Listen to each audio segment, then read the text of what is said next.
Եվս մեկ տարով կերկարաձգվի ավելացված արժեքի հարկից ազատման արտոնությունն այն քաղաքացիների ֆիզիկական եւ իրավաբանական այն անձանց համար, որոնք էլեկտրական շարժիչով մեքենաներ են ներմուծում։ Օրենքի նախագիծը քննարկվեց առաջին ընթերցմամբ։ Բացառությունը հետևյալն է.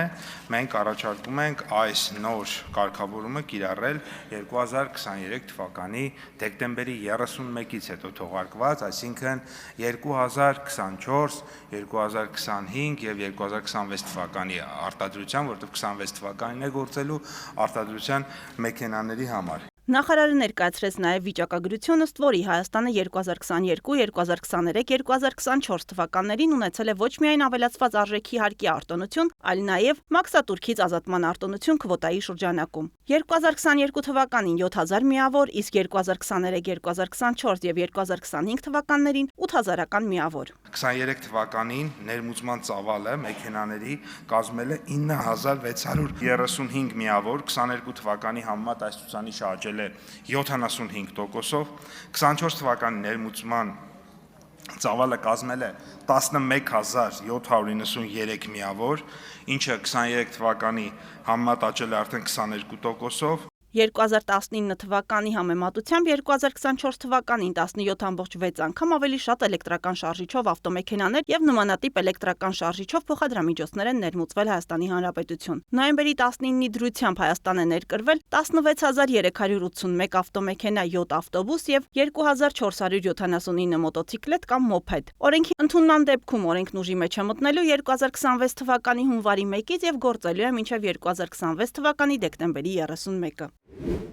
2026 թվականի հունվարի 1-ից հետախուզությունն այլևս չի լինի ծառայության գործունեության հիմնական ուղղություններից մեկը։ Կհստակեցվեն ծառայության կողմից արտաքին հակահետախուզական գործունեության սահմանները, ինչպես նաև ծառայության կողմից տարբեր տեղեկատվական համակարգերից օգտվելու գործընթացը։ Ծառայությունը մասնագիտական հատուկ գիտելիքներ պահանջող պաշտոններում ծառայություն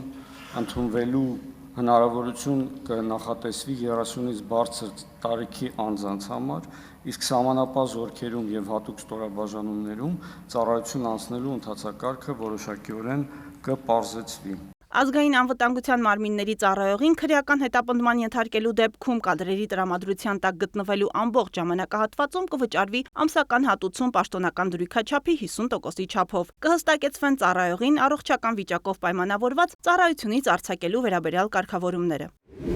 Զինվորական ծառայության եւ զինծառայողի կարգավիճակի մասին օրենքի նախագծի համաձայն նախատեսվում է շարքային կազմի պարտադիր զինվորական ծառայության 24-ամսյա ժամկետը փոխարինել 18-ամսյա ծառայության ժամկետով։ Դրա գործողությունը տարածելով 2026 թվականի հունվարի 1-ից հետո պարտադիր զինվորական ծառայության զորակոչվող քաղաքացիների համար։ 2025 թվականի ձմեռային զորակոչի շրջանակներում զինված ուժերի համալրումը սկսելու է 2026 թվականի հունվարի 7-ից,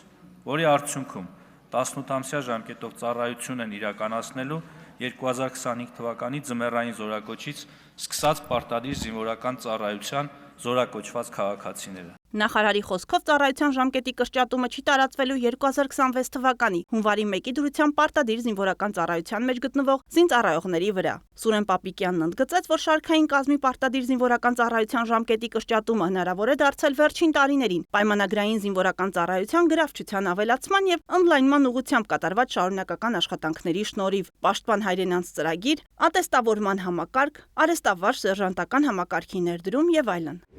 Հայաստանում ոչ վայրի կենդանիների հետ կապված իրավահարաբերությունները բացառությամբ գյուղատնտեսական նշանակության հստակ կարգավորումներ չունեն։ Բաց է տնային թափառող ծառայողական նշանակության ցուցադրման սպորտային եւ ժամանցային միջոցառումների համար օգտագործվող կենդանիների հետ կապված համալիր եւ ամբողջական կարգավորումների դաշտը։ Բացը լրացնելու նպատակով էլ ազգային ժողովի քաղաքացիական պայմանագիր խմբակցության падգամավորներ Մերի Գալստյանը եւ Արուսյակ Մանավազյանը հանդես են եկել օրենսդրական առաջարկով։ Սահմանվում են կառավարության լիազոր մարմինների թիմ իրավասությունները, սահմանվում են վերահսկողական գործառույթ իրականացնող մարմինները։ Մի առանձին հոդվածով մենք հասարակական կազմակերպություններին պատվիրակել ենք վերահսկողական գործառույթ իրականացնելու մեծ լիազորություններ։ Ամենակարևոր կենդանիների քանակի կարգավորման հարցն է, որը բացառելով սպանդի որևէ դրսևորում կամ համատարած քնեցման որևէ դրսևորում ունենալու է փուլային ամբողջական համալիր